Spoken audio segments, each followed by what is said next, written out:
Ok, vamos a hacer un video de variogramas experimentales.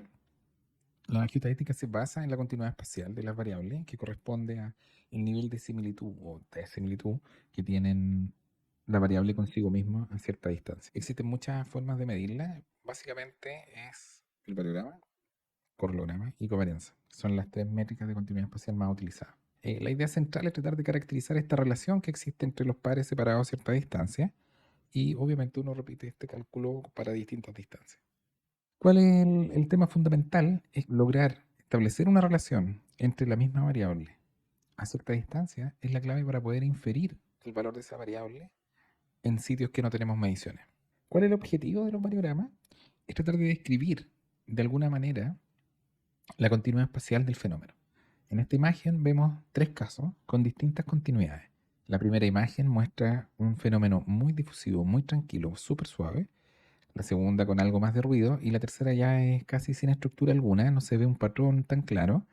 Las distintas imágenes podrían tener exactamente el mismo histograma o la misma curva tonelaje-Ley, pero dadas sus continuidades espaciales, corresponden a depósitos completamente distintos. He ahí la importancia de la caracterización de cómo ocurre en el espacio la analización o la variable que estemos estudiando.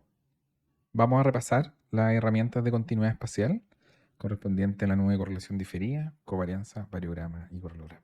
La nube de correlación diferida corresponde a la más sencilla, pero es la base de las otras tres métricas que vamos a revisar.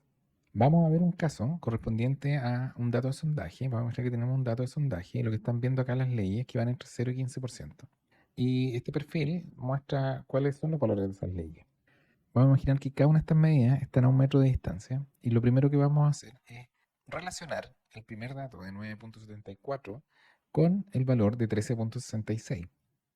Y luego vamos a relacionar ese 13,66 con el dato de 10,47. Y vamos a realizar lo mismo para cada uno de los posibles pares que existan a una distancia de 1 metro. De fondo, lo que estamos haciendo es relacionar una variable en una ubicación con la misma variable, pero en una ubicación a 1 metro de distancia. Una vez que ya generamos todo esto, arcos o relaciones, uno puede mostrar de fondo el valor de z de x y z de x más 1 metro. Y esta nube corresponde a la nube de correlación diferida, que relaciona la variable consigo misma a cierta distancia. Este proceso, naturalmente, puede ser realizado a distintas distancias. Y ahora vamos a ver el ejemplo a una distancia mayor de 2 metros, donde el par de 9,74 se relaciona con el de 10,47 y análogamente en el caso anterior, vamos a obtener una nueva nube de correlación que relaciona la variable consigo misma, pero a 2 metros de distancia. Hasta el minuto, lo único que hemos hecho es tomar una ubicación, los valores de una ubicación, e intentar relacionarlos con los valores de la misma variable en una ubicación separada a una distancia h. Volvamos al ejemplo de nuestros datos en un sondaje. Ahora le puse un identificador a cada una de las muestras y lo que vamos a hacer es nuevamente tratar de relacionar los datos con el dato consecutivo, ¿ya? Y que uno se puede imaginar que es una suerte de desplazamiento de la misma variable por una distancia h. ¿Ok? Y de ese modo uno comienza a relacionar la muestra 2 con la muestra 1 y se genera un par, el 2,1, 3,2, etc. Como les comentaba, uno puede ya desplegar en un gráfico, en un scatter plot, la variable z de x y la variable ahora nueva z de x más h. De fondo, una variable única, z, se convierte en dos variables al ser comparada consigo misma, pero a cierta distancia. ¿Qué pasa si uno calcula la nube de correlación diferida a distintas distancias? En esta imagen nos damos cuenta que si hacemos el cómputo a distancia cero, naturalmente vamos a obtener la identidad. Y a medida que vayamos aumentando la distancia, va a aumentar el nivel de dispersión que tiene esta nube. Se va a ver cada vez menos clara. Entonces, es lógico pensar en tratar de capturar alguna métrica de este gráfico, ¿cierto? Una métrica del nivel de correlación, el nivel de dispersión o cualquier otra que pueda ser útil. Justamente esa métrica de tratar de calcular el nivel de correlación según distintas distancias es el correlogramo. La misma idea. Cuando vamos aumentando la distancia de separación de comparación de la variable consigo misma a cierta distancia, hay un aumento en dispersión y una disminución en correlación. Es evidente al ver estas imágenes que esa situación va a ocurrir. Y si uno quiere revisarlo en términos de fórmula, pues como z de x representa todos los posibles pares entre z de x que están a h de distancia de sí misma. Y lo que tenemos es que el correlograma experimental corresponde simplemente a la covarianza entre estos dos conjuntos de datos dividido por las desviaciones estándar de cada uno. Hay algunos cómputos en que se asume que la desviación estándar de z de x y z de x de más h es la misma, porque proviene de la misma variable z. A veces se hace una simplificación de notación en función de solo de h, evitando la notación de cada una de las posibles coordenadas de los datos. El correlograma experimental, si lo graficamos, va a ser algo de este estilo. Cuando estamos a una distancia cero, estoy comparando la variable consigo misma. Por lo tanto, su nivel de correlación va a ser la covarianza consigo misma dividido por la desviación estándar de la variable z de x y z de x, que es básicamente la varianza z de x. Y la covarianza de z de x con z de x es simplemente la varianza, por lo tanto, la correlación vale 1. A medida que aumenta la distancia, esta correlación va a ir disminuyendo hasta llegar a un límite que puede ser cero, de fondo que un dato no tiene cero correlación lineal con un dato que se encuentra a 130 metros. Pensemos en alguna variable cualquiera, por ejemplo, el nivel de contagio. El nivel de contagio del COVID. Si uno genera la variable está contagiado o no está contagiado, en las cercanías de un barrio o en las cercanías de una ciudad, hay mucha más relación de esta variable de estar contagiado y no estar contagiado. Pero si yo veo el nivel de contagio entre, si tiene alguna relación el nivel de contagio de Chile o Santiago con, no sé, Londres, quizás la correlación es mucho más baja. La covarianza experimental va a tener una forma igual de creciente. Bien, vamos a ver el variograma experimental. Como siempre, vamos a partir de la nube de correlación diferida, y que es lo que tenemos acá. Vamos a tener un par z de x, un dato. Acá tenemos z de x y z de x más h. Y el variograma corresponde a un medio, el número de pares, de la suma de todas las diferencias cuadráticas que existen entre cada uno de estos pares. ¿Ya? Por ejemplo, este tiene un valor de 3.5 y este 1.2, 3.5 menos 1, 2.5 aproximado. ¿Ya? Y eso al cuadrado se suman todos los puntos que existen en esta nube. Podemos interpretarlo como sigue. Imaginemos que este corresponde a z de x, por lo tanto en la identidad vamos a tener un z de x acá también. Y z de x más h tiene un valor, no sé, 2.22. Aquí vamos a tener z de x más h. Y la diferencia entre este punto y este punto va a ser el z de x menos z de x más h. Obviamente esto va a ser igual, va a ser z de x menos z de x más h. Y el área de este triángulo, de fondo, entre cada punto y la identidad, un medio z de x al cuadrado, es el aporte que cada par da al variograma. De fondo, cuando la nube de correlación está súper cerca de la identidad, es muy apretada, muy ajustada, significa que el variograma va a ser bajo, y cuando existe un alto nivel de dispersión, el variograma va a ser muy alto. Volviendo al tema de la relación del variograma con la nube de correlación, ustedes pueden imaginar que cada uno de los puntos del variograma, cuando uno lo calcula para distintas distancias y obtiene esta métrica de, al computar el variograma para distintas distancias de separación, uno obtiene un gráfico como sigue. ¿Ya? Vimos en la clase de fondo que dada a distancia cero, tiene que haber cero, ¿cierto? Porque las diferencias al cuadrado consigo mismas son nulas.